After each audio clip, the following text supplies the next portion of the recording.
Seperti sekarang ini, selama ini manusianya seolah-olah aku ini hidup kan dihidupi Allah. Manusianya tidak sadar bahwa hidup yang menghidupi manusianya ini loh Allah itu. Karena manusia menduakan hidup seolah-olah hidupnya Allah, seolah-olah hidupnya manusia beda, maka manusia tersesat dari Tuhannya. Karena manusia memutus rantai kehidupan, karena manusianya ngaku-ngaku bahwa hidup ini milik manusianya, ya terputus dari rahmatnya Allah, ya tidak bisa pulang-pulang manusianya. Jadi Muhammad itu makna mufradnya, makna jamaknya hei seluruh umat manusia. Jadi hakikat Muhammad itu ya seluruh manusia inilah Muhammad Rasulullah. Seluruh manusia inilah utusan-utusan Allah. Seluruh manusia inilah khalifah-khalifah Allah. Seluruh manusia inilah makhluk-makhluk Allah. Tapi bedanya selama ini manusianya tidak mau menjadi Rasulnya Allah. Sayangnya manusia tidak mau menjadi utusan Allah. Manusianya lebih cinta, manusianya lebih demen, manusianya lebih suka menjadi utusan-utusan, menjadi rasul-rasul, menjadi pesuruh-pesuruh hawa nafsunya sendiri-sendiri. Lebih ikut setan daripada ikut Allah. Lebih cinta menjadi budak-budaknya hawa nafsu, budak-budaknya setan, lebih suka kumpul dengan setan di dalam neraka panas. Manusianya jarang mau berkumpul Tuhannya, manusianya jarang mau untuk tinggal di dalam surga Tuhannya. Itulah anehnya kita, ya termasuk saya.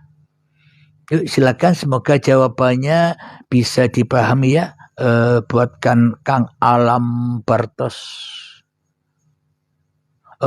Alan Barrios. Yuk silakan yang lainnya. Mau tanya, jika dah menyadari hidup ini Allah, apakah terbatal jika tidak melihat Allah pada sesuatu? Jika manusianya menyadari bahwa hidup ini Allah, berarti kan manusia belum sadar. Karena manusianya masih pura-pura sadar. Kenapa? Karena yang sadar masih manusianya. Ya pasti tidak akan pernah bisa melihat segala sesuatu. Bahwa segala sesuatu itu adalah Allah. Tak akan pernah bisa melihatnya. Kenapa? Karena manusianya masih menyadari manusianya masih ada dan manusianya masih merasa sadar. Jadi bila masih ada manusianya, maka pasti manusianya merasa paham, merasa sadar. Itu masih jauh, harus dilepas lagi. Maka dari itu, Kang Mas harus mencari guru di area Anda berada sana. Sehingga Anda tidak kesulitan lagi memahami tentang kajian ketuhanan. Jangan belajar sendiri, akhirnya kalau belajar sendiri sesuai hawa nafsunya, memahaminya, akhirnya menerka-nerka. Kadang ingat, kadang lupa, kadang ingat, kadang lupa. Ya percuma semua kalau yang ingat dan yang lupa masih manusianya. Ya percuma bila yang menyadari bahwa hidup ini Allah masih sadarnya manusianya. Begitu. Jadi untuk mencari guru pembimbing agar apa? Agar Anda bisa enjoy saja. Tidak sibuk-sibuk mencari Tuhan lagi. Memang jalan menuju Allah itu sangat amat mahal. Coba orang mati itu mahal. Kenapa? Karena harus mengkorbankan harta-hartanya, mengkorbankan ilmu-ilmunya, mengkorbankan amal ibadahnya, mengkorbankan pangkat dan jabatannya, bahkan mengkorbankan anak istrinya, suaminya, dan bahkan mengkorbankan hidup dan badannya. untuk innalillahi wa inna ilaihi rajiun. Maka mutu qabla antal maut itu sangat amat mahal, tidak bisa dibanding-bandingke dengan dunia. Karena untuk masuk ke dalam lillah harus meninggalkan dunia. Untuk menjadi kekasih Allah harus menanggalkan baju-baju kemanusiaannya. Mau tanya jika dah menyadari hidup ini, oh ya sudah tadi. Semoga bisa dipahami ya Kang Mas ya.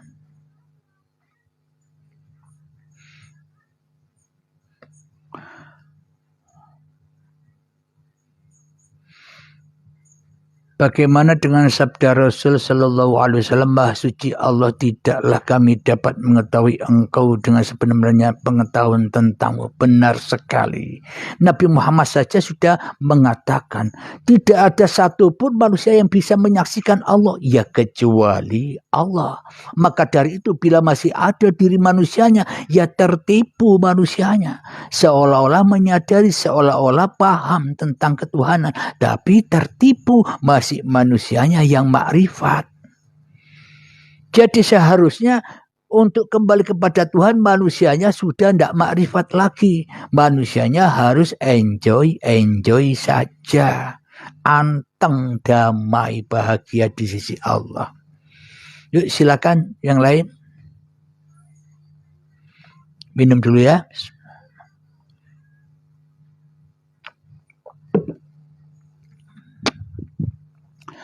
Alhamdulillahirabbil alamin.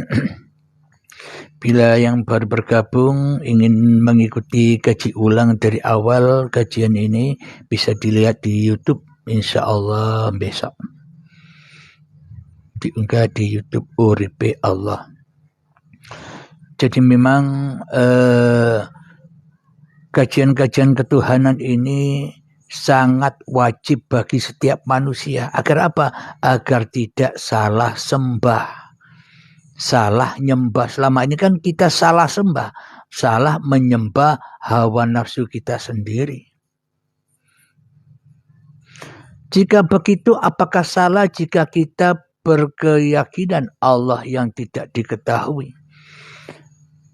Sudah saya bilang, bila masih ada kitanya, bila masih ada manusianya, ya semuanya salah. Begitu Kang Mas. Agar tidak salah apa? Ya menengok baik.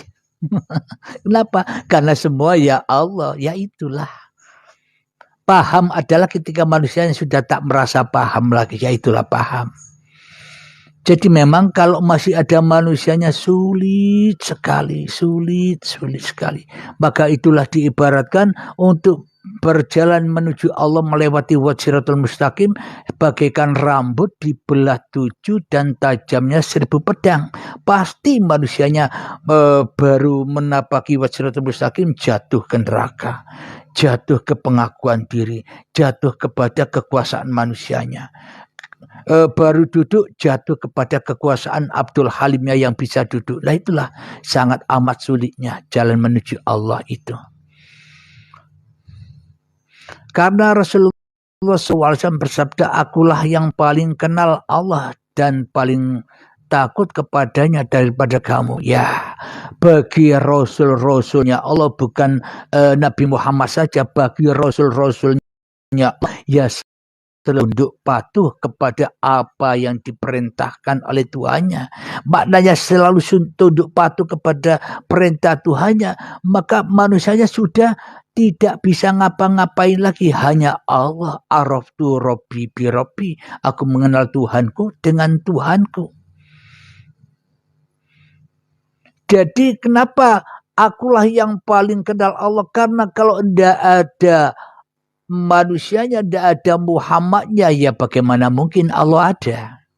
Bila tak ada Muhammadnya, bila kita tak ada, apakah aku bisa bicara aku? Bila Allah tak ada, apakah aku bisa menyaksikan aku? Bila Allah tak ada, apakah aku tahu bahwa diriku manusia? Bila Allah tak ada, apakah mungkin aku bisa mengenal namaku sendiri? Tanpa Allah, inilah yang dimaksud Muhammad, aku yang mengenal, paling mengenal Tuhanku daripada kalian. Maknanya daripada orang-orang yang belum kenal Allah.